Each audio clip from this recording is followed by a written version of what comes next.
继续来看台湾防疫有成，蓬皮欧挺台湾参与 WHA。世界卫生大会 WHA 这个月18号要以视讯的方式来举行。美国的国务卿蓬皮欧呼吁世界各国支持台湾以观察员的身份来参加。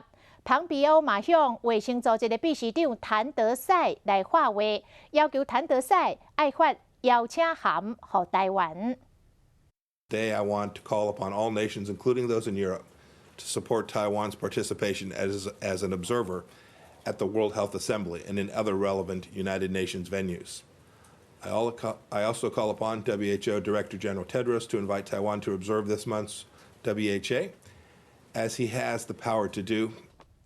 蓬皮欧讲，谭德赛有权邀请台湾，也毋过谭德赛无正面来回应，是由世界卫生组织的法律顾问代替来回答。若这个顾问故意矮化台湾，讲中国台湾是毋是会当参加世界卫生组织，应该由194个会员国共同来决定。